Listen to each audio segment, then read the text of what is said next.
신율의 뉴스 정면 쓰고 4부 시작하겠습니다. 오늘 4부 정면 인터뷰에서는요. 제가 오늘 오프닝 때 말씀을 드렸죠. 정말 오래간만에 뵙는 분을 스튜디오에 직접 모셨습니다. 더불어민주당 총괄선대위원장이시죠. 강금실 전 장관 스튜디오에 나와 계십니다. 안녕하십니까, 네, 장관님. 안녕하세요. 반갑습니다. 어떻게 제가 호칭을 불러드려야 될지 장관님이라고 부르시는 게 낫죠. 아무래도 위원장은 좀 생소하시죠. 네, 솔직히 편하시게 그냥 불러주시면. 아니 사실 우리 네. 장관님 제가 아까 스튜디오에 들어오셨을 때인데 저랑 아주 친한 기자가 있는데 그 네. 기자랑 또 아주 친하셔가지고 제가 근황을 간접적으로 많이 들었다. 제가 2008년 총선 때 뵙고 처음 뵙는 것 맞아요. 같아서 그럴 것 같아요. 두 가지로 놀랐어요. 하나도 안 변하신데 놀랬고. 아, 장관님 그렇게 사회생활하지 마세요. 이렇게 오랫동안 진행하고 계시다는 게 정말 대단하시다. 아이고 별 말씀을요. 아유 근데 저 법무부 장관 지내시다가 요번에 이제 이재명 후보 선대위에 참여하시는데 어떠세요? 좀 뭐 일단 뭐 어떻게 마음을 먹게 된 받아들이게 된 계기가 있으실 거 아니에요? 그게 제가 이제 한 2012년 대선 그때까지는 공식 선대위원장을 한 경력이 있잖아요. 예. 그리고 이제 한참을 안 했는데 예. 이번에 내란 상황이잖아요. 내란. 그러다 보니까 정치를 꺼내 하지 말라고 말리는 경우들도 주변에 많은데 전에 그 21년에 이재명 도지사님 계실 때 경선 때 후원회장을 했거든요. 아 그러셨구나. 그때 제가 이제 비영리 단체를 맡고 있어서 맞아요. 예. 함께하는 교수님들이 막 반대하고 그러셨어요. 정치하지 말라고. 근데 이번에는 가족들, 그 교수님들, 주변 모든 분들이 선거를 좀 도우라고 그러시는 거예요. 이건 좀 아니다 이거죠. 네, 이건 아니다. 그리고는 또 그래서 이제 총괄선 선거위원장을 받아들이고 갔는데 선대위원장 맡았다고 축하받는 경우도 처음이에요. 너무나 많은 분이 축하하고 격려하고 꼭 좀 잘해달라 그러고 마음이 놓인다 그러고 그러니까 지금 다들 이렇게 가만히 계신 것 같지만 마음속에 다 그 간절한 심정들이 있으신 거죠. 이건 아니다. 이건 아니다. 아니 그 계엄 때 저도 엄청 놀랐으니까요. 저는 처음에 자는데 언니가 와서 자막에 계엄이 나온다 해서 갔더니 YTN은 나오고 KBS가 안 나왔나 그래. YTN이 안 나오고 KBS가 안 나. 방송이 다 나오질 않더라고요. 그래서 가짜 뉴스인가 이게 뭐지? 이래갖고 내가 너무 다급하니까 청와대에 항의하려고 용산에 그래서 그 114에 걸어야 되잖아요. 예, 청와대 예. 민원실 용산 민원실 바꾸라고. 근데 그걸 112에 걸어가지고 청와대 대통령실 바꿔라 항의하겠다. 너무 뭘 어떻게 해야 될지 모르겠더라고요. 맞아요. 진짜. 저도 너무 놀래가지고. 그런데 이제 베트남에 있는 조카가 또 전화가 온 거예요. 비상계엄 알고서 그러면서 하는 말이 3일 동안에 체포해서 끝난다는 거예요. 계엄이 승부가. 3일 동안 체포할 사람 다 체포 끝나면 계엄은 성공하는 거래요. 그러니까 얼마나 불안한지.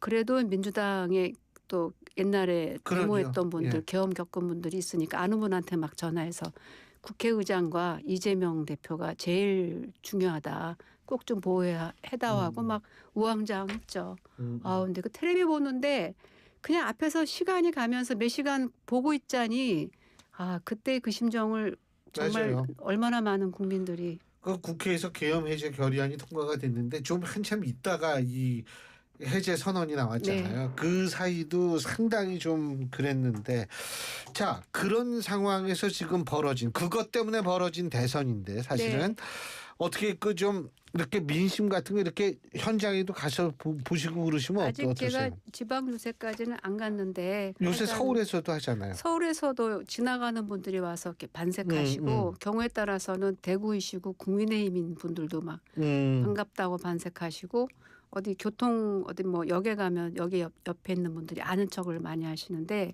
그게 뭐 저에 대한 반가움보다는 이 선거에 대한 간절함들이 느껴진다는 거죠. 그래서 저는 이 잠재된 뭐 여론조사 하면서도 뭐 체크가 된다고는 하지만 잠재된 민심이 나올 걸로 보고 있어요. 그래서 아니 이게 사실 좀 너무 이게 말도 안 되는 일을 저질러 버려 가지고 지금 되는 대선이라서 그런 게 있는데 더군다나 제가 볼 땐 강 장관님은 노무현 정부 때 법무부 장관을 하셔가지고 네.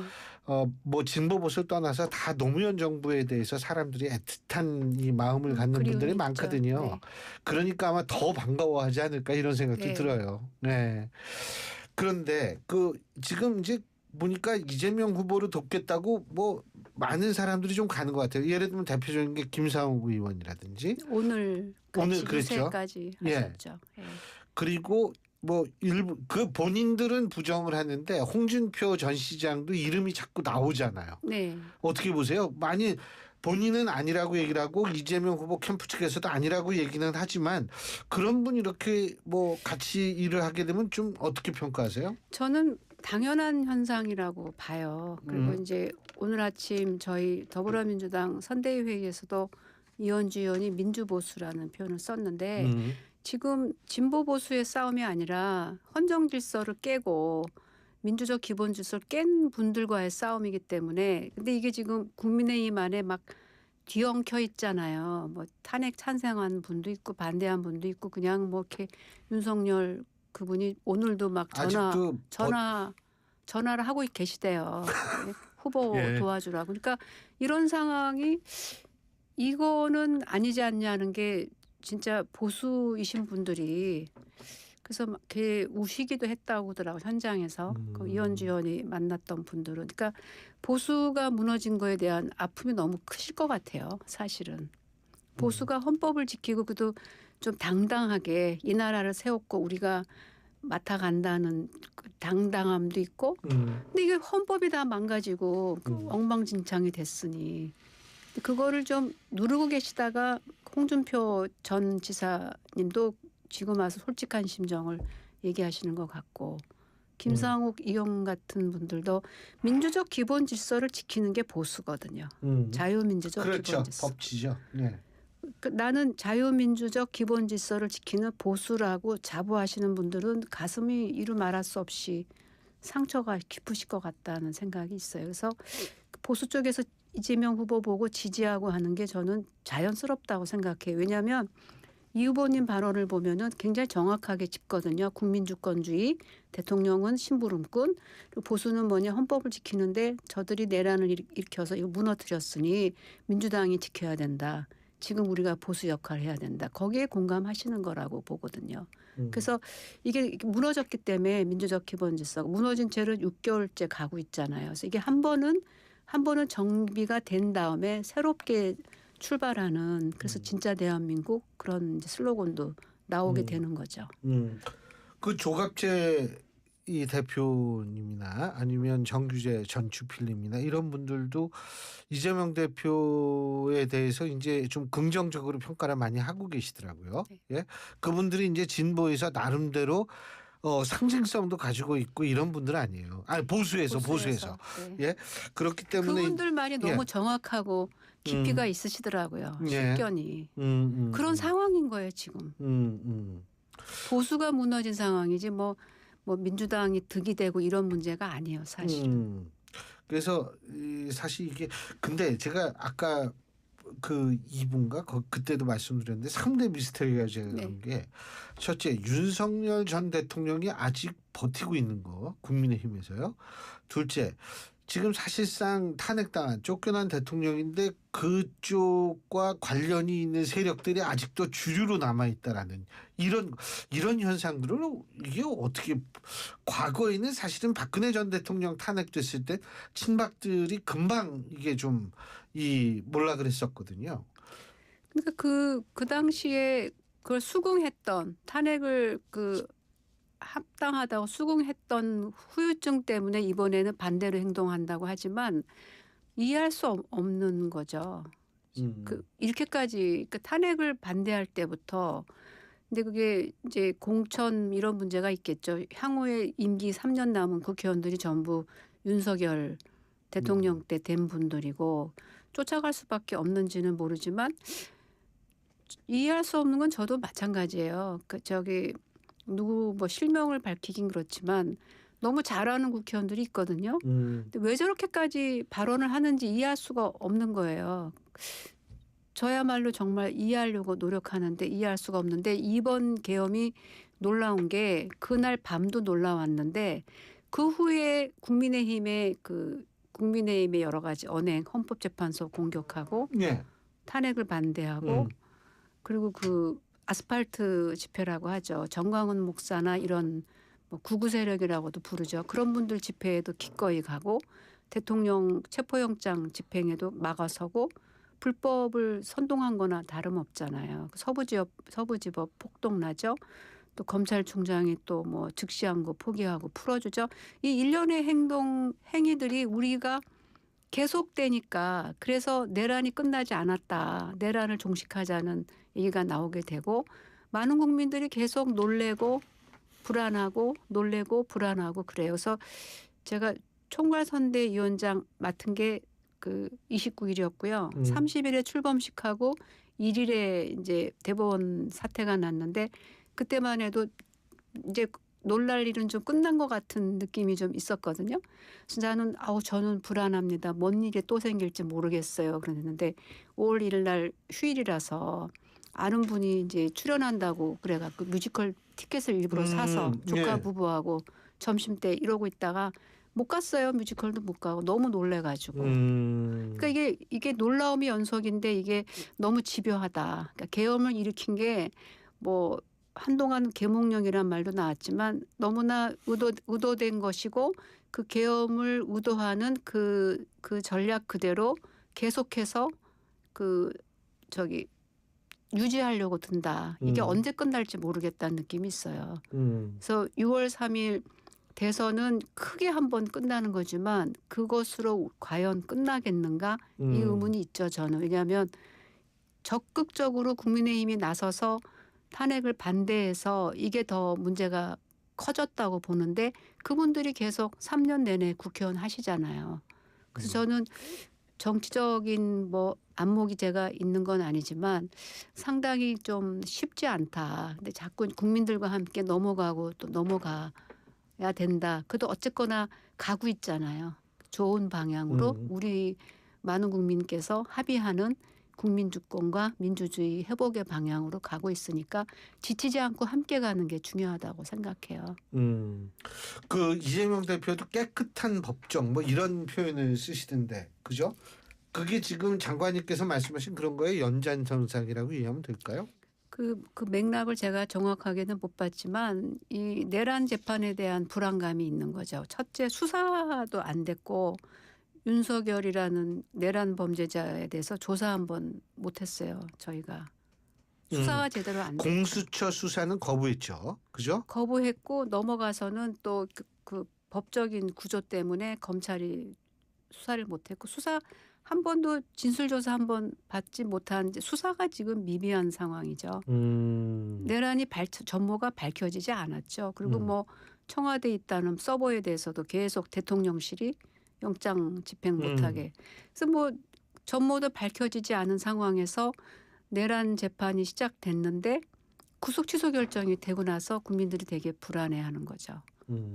그래서 내란 재판에 대해서 좀 신뢰 회복을 할 필요가 있어요, 법원이. 그래서 그런 일련의 사태 때문에 뭐 그 유권자 조사에서 6개 기관 중에 신뢰도가 2번째였던 법원이 지금 뒤에서 2번째, 검찰 다음으로 신뢰도가 이 6개월 동안 떨어졌다는 거예요. 그래서 저는 그 구속 취소가 나름의 소신으로 한 건지는 모르겠지만 결과적으로 국민들한테 굉장히 불안감을 주고 신뢰를 받지 못하고 있기 때문에 내란 재판을 그렇게 한 재판부에 독립된 재판이라고만 치부할 것은 아니고 법원이 좀 심사숙고해야 된다고 생각을 하고 있습니다. 근데 뭐 직접적인 관련은 있을지 없을지 모르겠습니다만 직위원 판사라는 분에 대해서 민주당이 직접적인 의혹을 자꾸 제기하고 있죠. 근데 그거는 어떻게 보세요? 장관님은 뭐 법조인이시니까. 그게 제보로 인해서 시작된 것이라고 하는데 예. 사실관계가 우리가 명료히 밝혀진 상황은 아니고 예. 또 법원이 자체적으로 또 조사를 하시겠다고 하니까 감찰을 한다는 거죠. 네, 지금. 거기에 맡겨두는 게 좋다고 봐요. 예. 근데 이제 그런 게 자꾸 불거지는 이유가 예. 내란 재판에 대한 구속 취소 결정에 대한 예. 불안감들이라는 것이죠.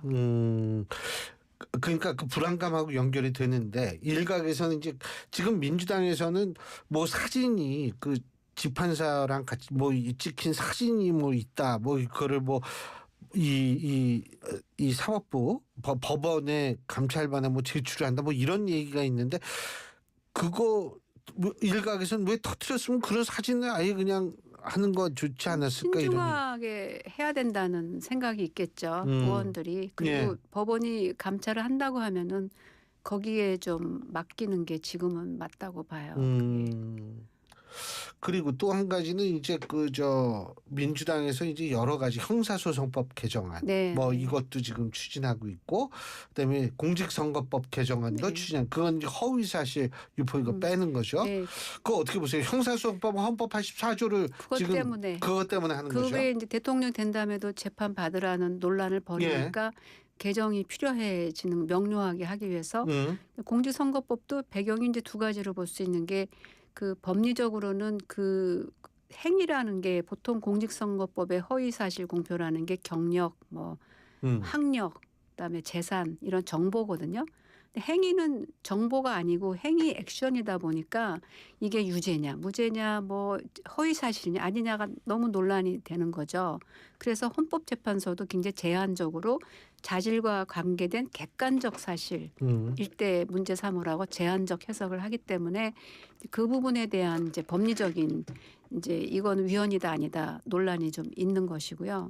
정치적으로는 이제 불안감이 있는 거죠, 민주당이. 왜냐하면 이 어쨌거나 지금 내란 상황이고 갑자기 들이닥친 대선이고 제1야당 후보가 그래도 1위로 국민의 지지를 받고 있는 후보가 이재명 후보인데 피선거권 박탈이라는 위험에 계속 놓여 있었잖아요. 그래서 그 불안감이 좀 작용했다고 봐야 되겠죠.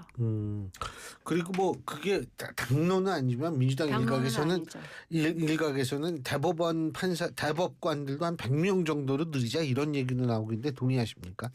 그거는 제가 정확하게는 모르겠어요. 예. 여러 가지 뭐 외국의 개혁안들 또 우리 법원의 실정 이런 걸 신중히 검토하면서 해결해 나갈 문제지 어느 한 분의 의견 이런 걸로 뭐 좌지우지할 건 아닌 것 같아요. 그리고 또 한 가지는 뭐냐면 대법원에서 판결 내린 거 헌법재판소에서 다시 한번 제소를 했을 경우에는 판단 그건 어떻게 보세요? 그 부분도 이제 판결에 대해서는 삼심제라서 예. 헌법소원이 금지되어 왔는데 그 이견도 있고 반론도 있고 그런 것 같아요.